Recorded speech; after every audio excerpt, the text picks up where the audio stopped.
Do these 10 things to make your 2026 your best year yet. Now, the 10 things I'm going to go over today, you've probably heard of them. Even the master teachers will do this. They'll give us things and we'll think, well, we know this, but they're giving it to you because they know you're not doing it. 98% of people know what to do and they're not doing it. So let's see what we can learn. I'm learning from it. It's reminding me of things to do as well. Hey, I'm Judy, a spiritual teacher, healer, and founder of R.E.A.L Healing Methods, a spiritual academy for in-depth wisdom. My clients get the absolute truth, spiritual answers they're looking for, and in the process, their glass is spilling over in happiness and love. Please be sure to like and subscribe. That way we can keep the love going. Who is my guest today? Her name is R.E.A.L. She's an individual who raised her hand to be of support to me. She's been with me 7 or 8 years. She wants you to know she transitioned at the age of 68. All her children were grown, and most of them at that time weren't living. This was 278 years ago. Yet she was someone who in the older times we would call it now Mississippi. She was born 1748. She lived on a little shanty houseboat. She helped a lot of people. It tells me she had a good heart. She was human, not an angel. Now, last week I did add to my YouTube channel her talk, and it was about 5.5 minutes, and I decided to add more to it. I didn't feel like I did it just. That this is really a good talk to help you in 2026 to really have the best year. So I am going to go more in depth and hope that there's some golden nuggets, the 10 things that I'm going to go over today. You can even get out a piece of paper, a pen, write it down. You can listen to the recording again and really take it in, because if you will follow the 10 things that R.E.A.L offered, you will have the best year. You will. It's proven. It's proven. Also, she is not a part of my ancestors. She was a part of my soul lineage. We all have spirit guides that are either they can be some of your ancestors.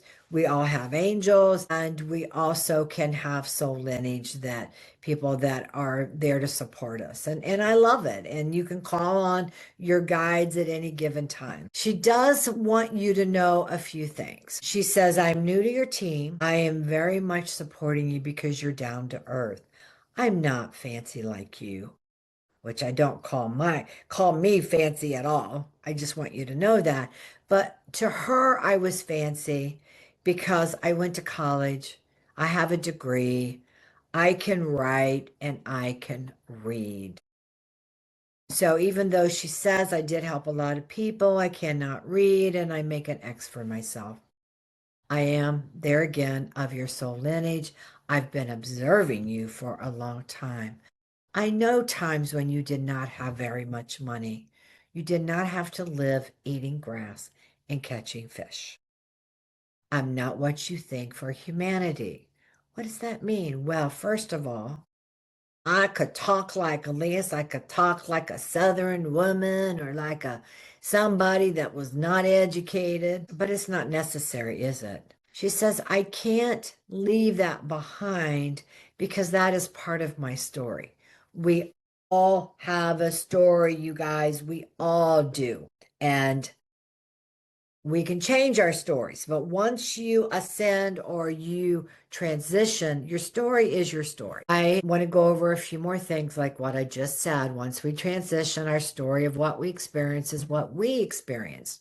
God did share a message with me a while back and said, experience everything you want. Don't wait till the afterlife. I have heard people say to me, I'll do it again when I reincarnate. You can't wait for another opportunity. And reincarnation is not what we think it is anyway. I will tell you that. I've learned that from the master teachers. But I can also tell you that God says you have the opportunity to be the very best you can be. Do it now and experience everything you want. Because in the afterlife, it will still be school for you. The purpose is to become the master within, to literally be the master teacher of your own fate. Most people, 99% of people, will never experience that. I'm telling you today that, and I have said this many times, that where we are in ele, in ele, ele, ele, elevation, our evolution, thank you.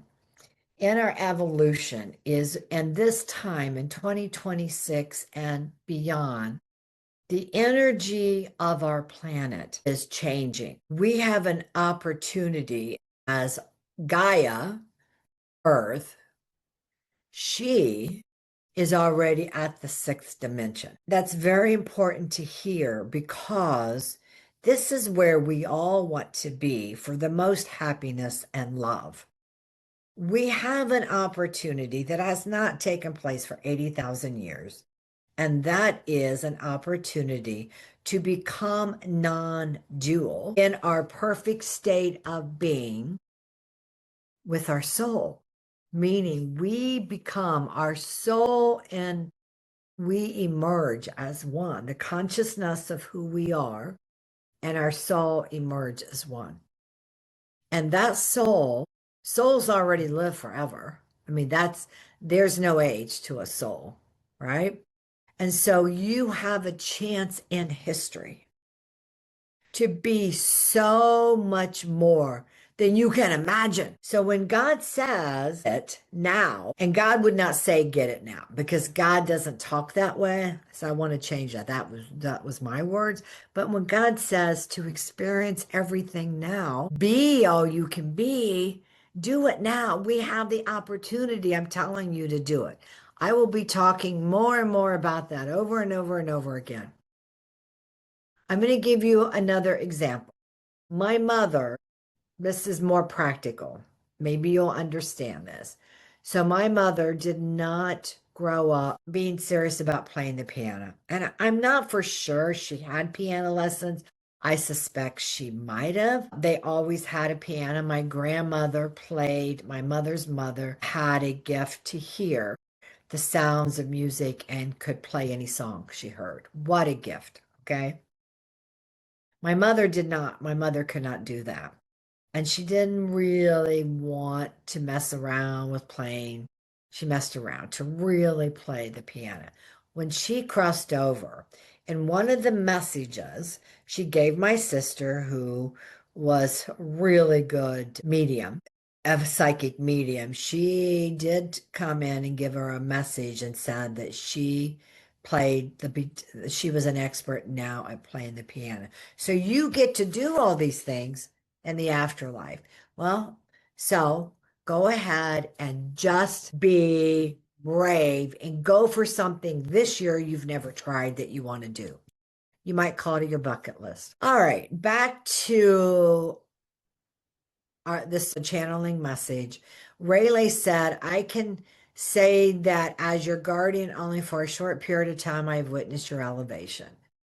And the message I would give to humanity is, would you go back to who you were a year or 2 years ago?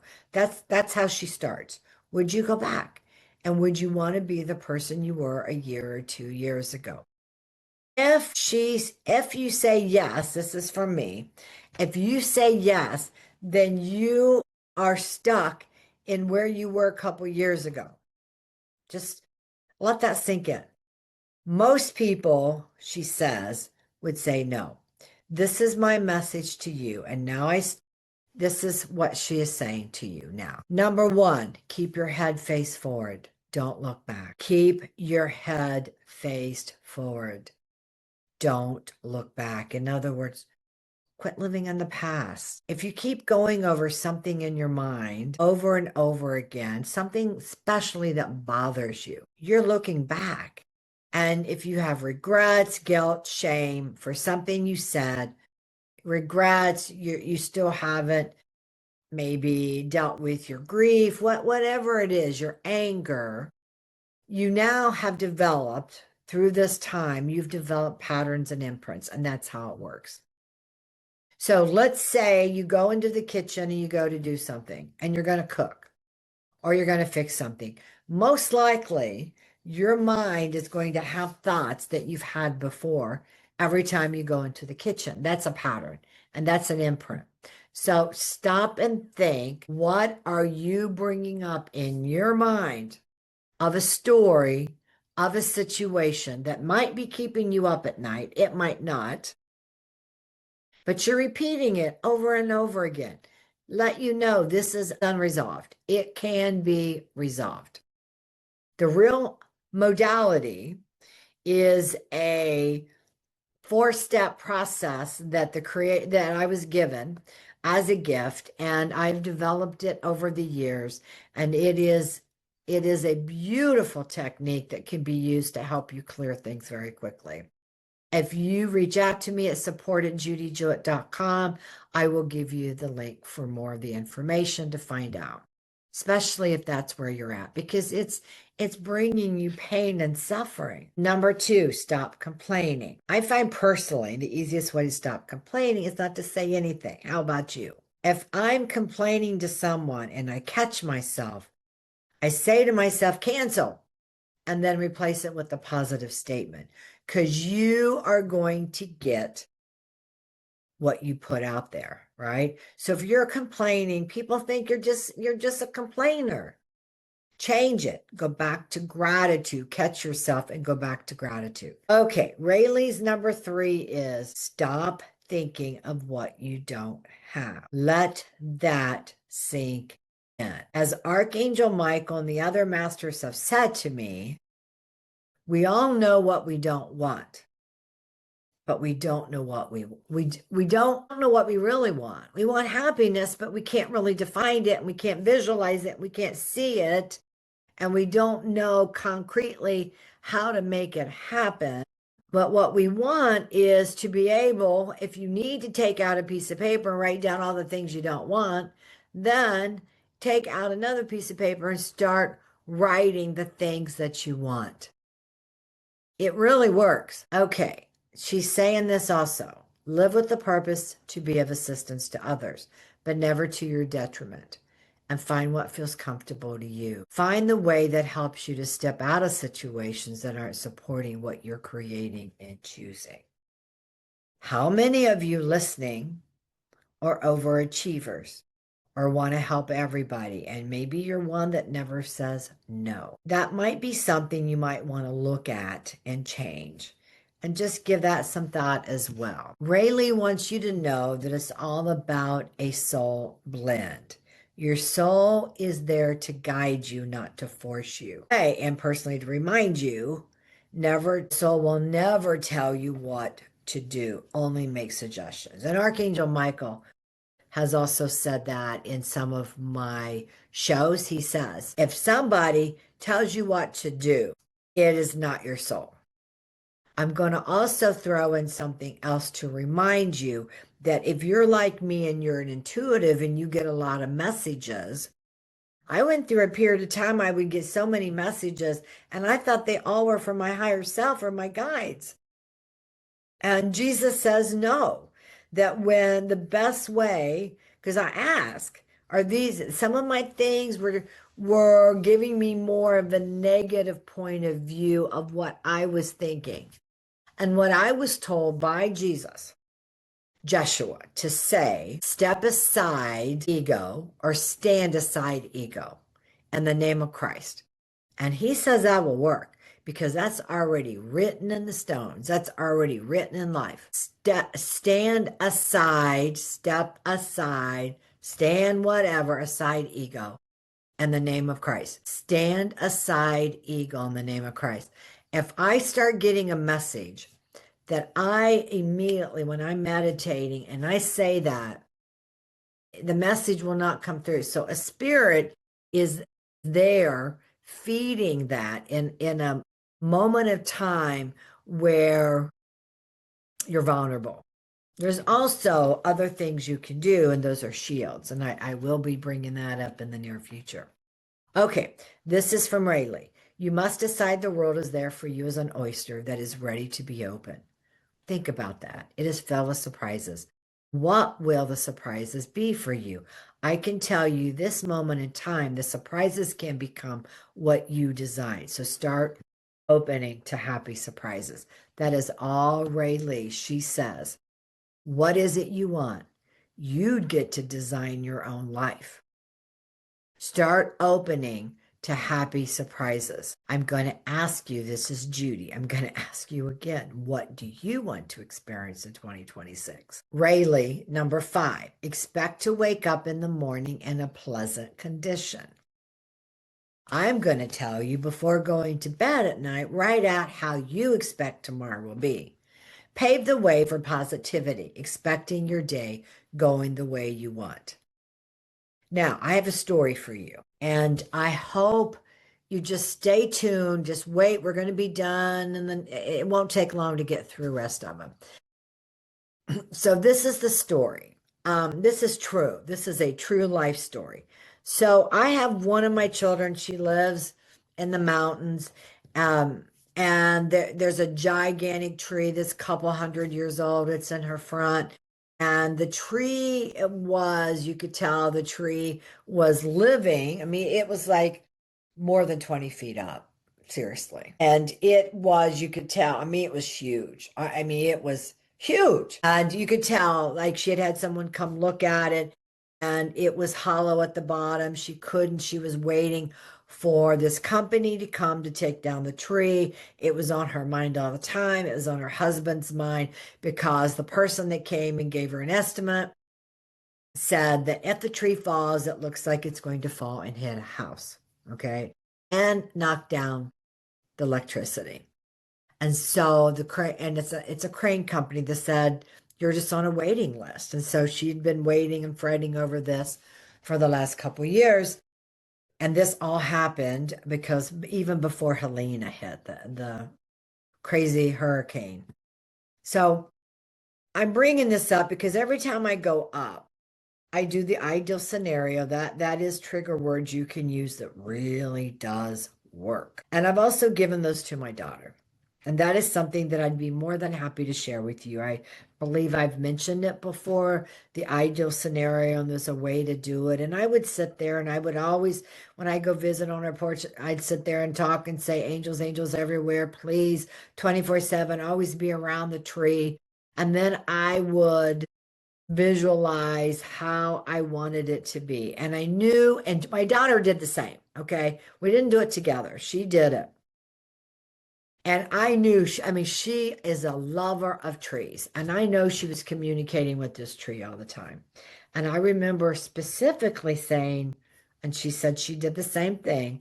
I would say, okay, if you're going to fall, please fall in the middle of the night when people aren't out, and fall in a way that it can't hurt anybody. I wasn't concerned about the electric because in the mountains, trees are always taking out the electric. Not always, but a lot of big trees will fall, and that's what you get.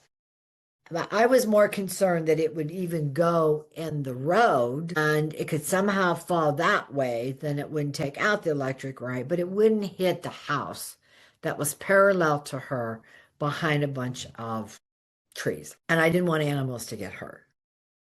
Okay, this is a true story that just happened. The tree fell.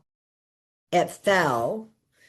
That the mountains have had extremely high winds this past weekend with a bunch of snow. So it fell at 3 in the morning. It was a very loud sound.